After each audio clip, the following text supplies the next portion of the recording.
Conte Verde apresenta... Header down and in! Robinson! Has he won it? Carrasquilla! Oh! What a finish! And Panama! Minuto da Copa Ouro. Gol!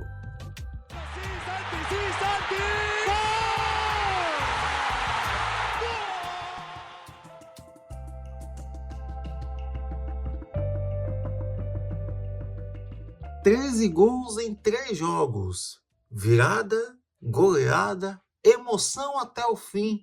Alternância de placar, estádios vazios.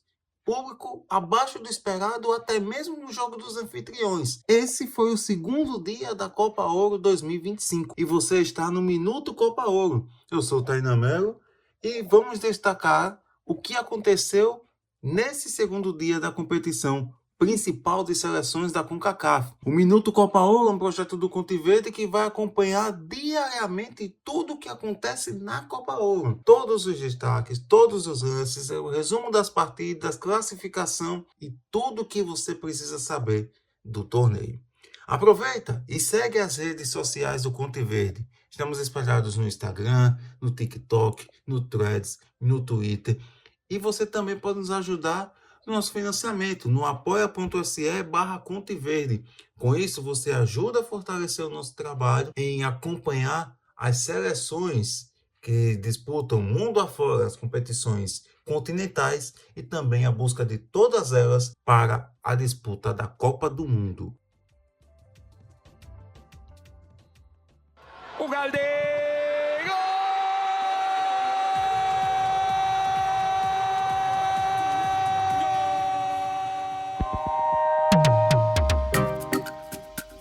No primeiro jogo desse domingo, os Estados Unidos deixaram toda a desconfiança para trás e golearam Trinidad e Tobago por 5-0. No PayPal Park em San José, na Califórnia, os Estados Unidos entraram em campo pressionados pelas 2 derrotas nos amistosos de preparação, nos últimos testes antes da estreia na Copa Ouro.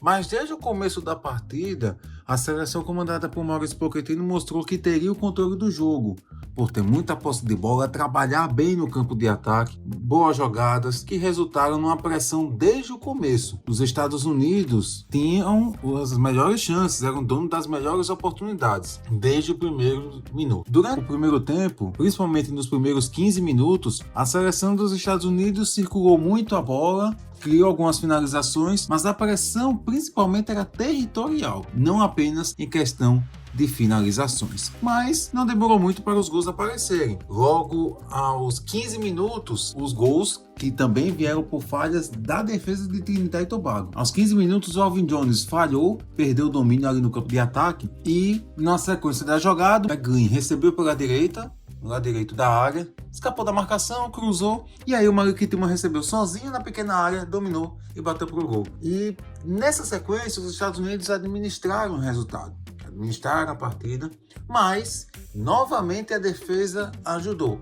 E o lado esquerdo do campo de ataque dos Estados Unidos foi o mapa da mina para conquistar a vitória. E a vantagem foi não apenas ampliada, mas praticamente a vitória foi selada no primeiro tempo. Aos 40 minutos, aí o Alvin Jones de novo falha, um lance totalmente inocente. Ele tenta recuar para o goleiro Felipe, só que já tinha o Diego Luna muito perto dele. Mesmo assim, ele segue com a jogada, praticamente no lance de inocência que também não teve a visão geral do campo.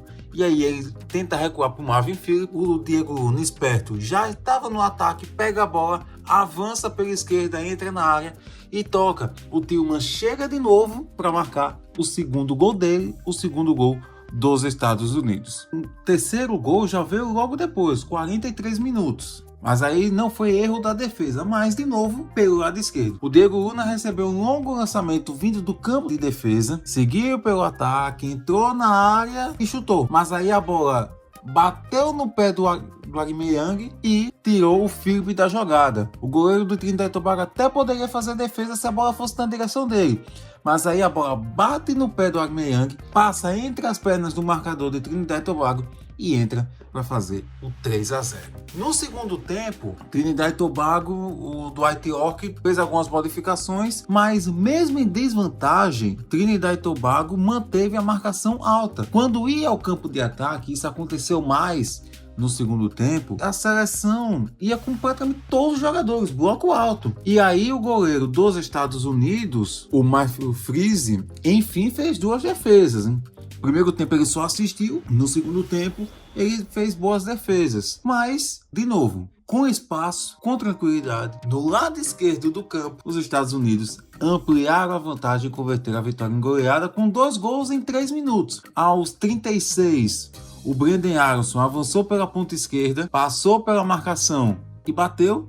O Philippe até chegou a tocar na bola, mas não conseguiu evitar o 4º gol. E aos 38, depois de Trinidad e Tobago chegar perto de diminuir a diferença, a conta foi fechada. O Afstein deu a segunda assistência no jogo e acionou o Reggie White pela esquerda. De novo, lado canhoto de campo, a mesma jogada. Entrou na área com muita facilidade e aí finalizou apenas tirando do goleiro para fechar a vitória por 5-0. É uma vitória que elimina alguns fantasmas e deixa os Estados Unidos confiantes para buscar a primeira colocação no grupo, em que já eram os favoritos, tanto por serem anfitriões, pelo grupo ser formado também por Haiti e Arábia Saudita. O segundo jogo do segundo dia da Copa Ouro mostrou que produção nem sempre vai garantir vitória. O que vale é eficiência. No Snapdragon Stadium em San Diego, na Califórnia, Haiti e a Arábia Saudita fizeram a estreia na competição. A Arábia Saudita, a seleção convidada, enfrentou o Haiti e os sauditas levaram a melhor. Venceram por 1-0 o gol de Al-Shehri em cobrança de pênalti. Mas como foi o jogo? A partida começou com o Haiti no ataque, pressionando, criando grandes oportunidades, boas chances mesmo, encurralando a Arábia Saudita, que nos 15 primeiros minutos sequer tinha passado basicamente no meio de campo, mas quando chegou no campo de ataque pela primeira vez, foi determinante em construir a vitória. No lance aos 18 minutos, o Pierrot puxou a camisa do Al-Shehri, depois uma cobrança de falta e a arbitragem marcou o pênalti. Na cobrança, o próprio camisa 11 da Arábia Saudita, o Saleh Al-Shehri, acertou a cobrança. Foi uma cobrança muito boa, chute forte no canto direito do goleiro Placide, que acertou o lado, quase tocou na bola, mas não conseguiu evitar o gol. Para ver como foi a disparidade desse primeiro tempo, que depois do gol da Arábia Saudita, a Arábia Saudita não voltou a atacar, o Haiti sentiu, mas ainda assim teve controle e conseguiu chegar ao ataque. O primeiro tempo teve 10 finalizações do Haiti e apenas uma da Arábia Saudita, que foi o gol marcado pela seleção asiática. No segundo tempo, ficou evidenciado algumas limitações do Haiti. O Haiti tinha mais posse de bola, a seleção haitiana jogava mais, tinha mais presença no campo de ataque, mas ao mesmo tempo mostrava alguma desorganização na saída de jogo, na tentativa de armar a jogada e principalmente na execução. Tinha muita posse de bola, chegava no campo de ataque, mas ou falhava na pontaria ou quem finalizava estava em posição irregular. O Pierrot, centroavante da seleção haitiana, alguns lances claros ele ficou em impedimento. Tanto que aos 35 minutos, contra-ataque com a jogada de velocidade do Haiti, o Providence avançou pela direita e tocou para ele. Ele acertou o gol, finalizou na saída do Al-Akid, mas estava muito impedido e o gol foi anulado. E o curioso é que no segundo tempo, dada a ineficácia do Haiti em finalizar, a Arábia Saudita aproveitou alguns momentos e finalizou. Tanto que a Arábia Saudita tinha finalizado apenas uma vez no primeiro tempo e finalizou 6 no segundo. E aí o goleiro Placide fez a diferença em finalizações, em bons chutes sauditas, que deixaram o Haiti com esperança até o fim. Nos minutos finais, o Haiti pressionou bastante, principalmente a partir dos 40 minutos, com mais movimentação, com mais troca de passe, com jogo aéreo, com cruzamento, bola parada, mas não deu certo. Ao fim de tudo, o Haiti não conseguiu vencer. Alguns podem até considerar uma derrota injusta pelo tanto que o Haiti produziu, mas o fato é que a Arábia Saudita estreia com vitória, mesmo sem ter os melhores jogadores, as principais estrelas, porque alguns não foram convocados e outros estão com a Iran no Mundial de Clubes, mas uma vitória que dá uma minimizada na pressão na Arábia Saudita, que ainda busca para o ano que vem estar na Copa do Mundo, também disputada nos Estados Unidos. E para fechar o segundo dia da Copa Ouro, um jogaço. O jogo mais movimentado até agora, muitos gols, alternância de placar e gols no começo e no fim. Esse foi o resumo de Costa Rica 4, Suriname 3. Mas vamos entender como foi a partida? No primeiro tempo, o Suriname começou no ataque nos 10 primeiros minutos. O goleiro Keylor Navas trabalhou em 2 finalizações de Gil Bitanas e de Rato. Mas aí, a Costa Rica logo conseguiu aparecer com eficiência no campo de ataque. Aos 13 minutos, na primeira descida, por assim dizer, da Costa Rica, na primeira chegada do maior perigo, a Costa Rica conseguiu abrir o placar. O Aguilera foi acionado na esquerda e fez o cruzamento. O Alonso Martins ele se antecipou ao goleiro, a defesa do Suriname, com um toquinho na ponta da chuteira, desviou e abriu o placar. 4 minutos depois, a Costa Rica teve um pênalti, quando o Dexter, o zagueiro do Suriname, calçou o Joseph Mora na área e a arbitragem marcou o pênalti. O Gaudi foi para a cobrança e bateu no canto esquerdo do Vessen, que saltou para o outro lado. Bola do lado, goleiro do outro, 2-0 Costa Rica. Tranquilidade? Nem um pouco. Aos 34 minutos começou a reação surinamesa. Uma jogada um pouco aleatória, mas interessante pela finalização. O Margaret cruzou da esquerda e o Girano Kerk, de costas para o gol, perto da pequena área, conseguiu desviar de cabeça e tirou Keylor Navas do lance. E aí colocou esse 2-1 no primeiro tempo. Mas o segundo tempo foi totalmente movimentado e intenso do começo ao fim, muito mais que o primeiro. Aos 13 minutos veio o empate do Suriname. O Francisco Calvo, veterano jogador da Costa Rica, foi acionado no campo de defesa e escorregou. Aí o Kerk avançou, entrou na área e rolou para o Margaret empurrar para o gol e empatar o jogo. Foi uma gentileza, uma troca em relação ao primeiro gol do Suriname, que tinha sido o cruzamento do Margaret e o gol do Kerk. Nesse foi o contrário. E a situação ficou ainda melhor para o Suriname quando, 3 minutos depois do gol de empate, veio o lance do pênalti. Mais um pênalti no jogo. O Raps cobrou falta da esquerda, o Pinas escorou de cabeça e o Margaret chutou. A bola bateu no braço do Orlando Galo e saiu. Os jogadores reclamaram, os jogadores do Suriname pediram pênalti e, com o auxílio da arbitragem de vídeo, depois da revisão, foi visto que o desvio foi intencional e que mudou a trajetória do lance, uma vez que a bola ia em direção ao gol. Pênalti marcado. Na cobrança, o Pinas bateu rasteiro forte no lado direito do Navas. Ele até acertou, mas não conseguiu defender. E aí é um resultado impressionante. Suriname começou bem o jogo, mas saiu em desvantagem de 2 gols e buscou a virada aos 20 minutos do segundo tempo. Então tinha praticamente meia hora de muito jogo, de muita coisa para acontecer. E aconteceu. Aos 30 minutos veio o empate da Costa Rica. Uma pressão da Costa Rica. E como foi o lance do gol? O Joseph Mora recebeu na entrada da área, perto da meia-lua, e chutou. A bola amorteceu no Alonso Martins e sobrou para o Alcoça, que tinha acabado de entrar. Fazia pouco tempo que ele estava em campo, ele chutou e estufou as redes. Mas se engana que o jogo foi apenas um domínio da Costa Rica a partir desse instante. Não. O Suriname, claro, com mais limitação, mas tinha muita velocidade e encontrava espaços, principalmente no contra-ataque. E aí o time chegava com perigo. Tanto que, pouco depois do empate da Costa Rica, o Margaret, de novo ele, teve uma boa chance e acertou a trave. Suriname chegava ao ataque com o Kerk e com o Margaret. Eles eram responsáveis. E o Margaret recebeu o cruzamento do Kerk, dominou, bateu cruzado e a bola bateu na trave e saiu. Tudo parecia se encaminhar para um empate já na reta final, ou que o Suriname ainda podia, no lance desse de contra-ataque, conseguir voltar a ficar na frente do placar e sacramentar a vitória. Mas aí acontece uma fatalidade.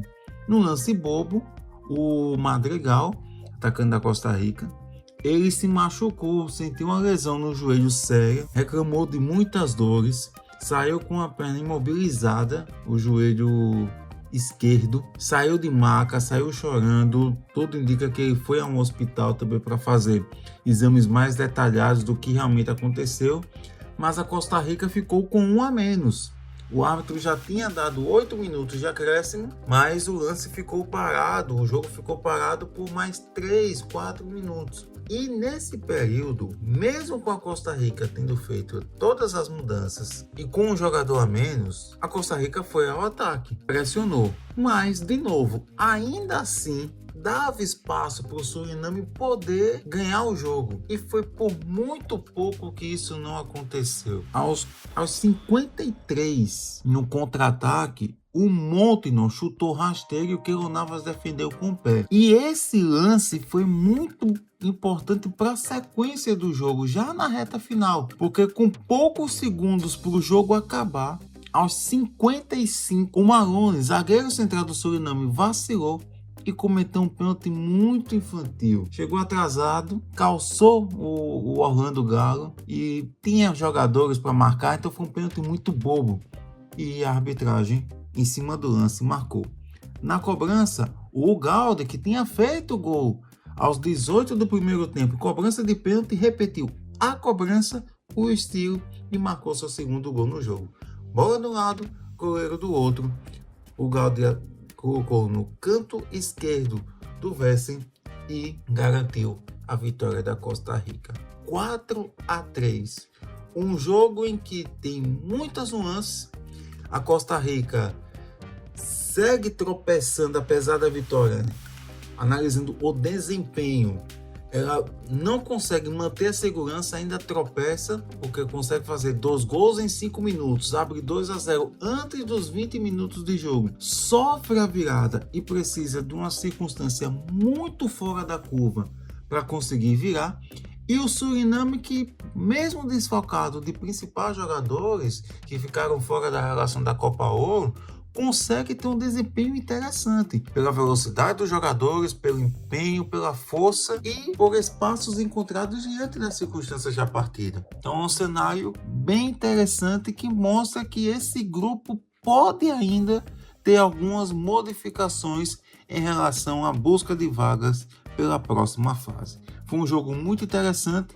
Costa Rica e Suriname foi um jogo realizado no Snapdragon Stadium, o mesmo estádio que ocorreu o jogo anterior entre Haiti e Arábia Saudita.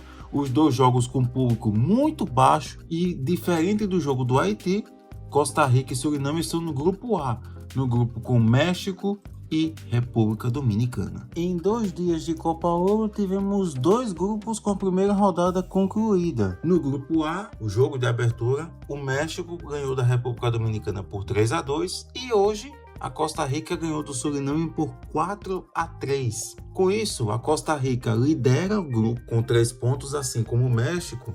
Os dois têm um gol de saldo, mas o segundo critério de desempate são os gols marcados. 4 gols da Costa Rica, 3 do México. Fecham o grupo Suriname no 3º lugar e a República Dominicana também no 4º lugar, 100 pontos. A segunda rodada, as duas seleções irão entrar em campo na próxima quarta-feira. A Costa Rica vai enfrentar a República Dominicana às 8 da noite, jogos no horário de Brasília, e às 11 horas, no mesmo dia, logo em seguida, o Suriname enfrenta o México. Os 2 jogos serão disputados no AT&T Stadium, no Texas. E pelo grupo D, os Estados Unidos golearam Trinidad e Tobago por 5 a 0 e a Arábia Saudita venceu o Haiti por 1 a 0. Com isso, os Estados Unidos lideram o grupo D com 3 pontos, assim como a Arábia Saudita está no segundo lugar. A diferença, o saldo de gols. 5 para os Yankees, 1 para os Sauditas. O Haiti está no 3º lugar e Trinidad e Tobago em 4º. A próxima rodada do grupo D será realizada na quinta-feira, às 7:45, 19h45. Trinidad e Tobago enfrenta o Haiti. O jogo será disputado no Shell Energy Stadium em Houston e às 22h15, 10h15 da noite, a Arábia Saudita enfrenta os Estados Unidos no Q2 Stadium em Austin, no Texas. Mas enquanto essas seleções já pensam na segunda rodada, metade dos participantes da Copa Ouro ainda irá estrear. E nessa segunda-feira, dia 16, o terceiro dia de Copa Ouro, tem mais 2 jogos. Os times do Grupo C irão entrar em campo pela primeira vez na competição de 2025. A partir das 8 da noite, o Panamá vai enfrentar a seleção de Guadalupe e às 11 horas a Jamaica enfrenta a Guatemala. Os 2 jogos válidos pelo Grupo C serão disputados em Carson, nos Estados Unidos, Dignity Health Sports Park, Carson localizado na Califórnia. Esses são os jogos dessa segunda-feira e claro que o Conte Verde vai acompanhar. Fica ligado na gente, acompanha todas as redes sociais, escuta nossos podcasts. Se você não puder financiar no apoia.se/Conte Verde, você pode ajudar curtindo, compartilhando, comentando, tornando mais conhecido o nosso trabalho. E claro, você sabe que pode acompanhar todas as informações de todas as seleções aqui no Conte Verde. Porque você sabe que aqui no Conte Verde, o caminho da Copa do Mundo e da Copa Ouro passa por aqui.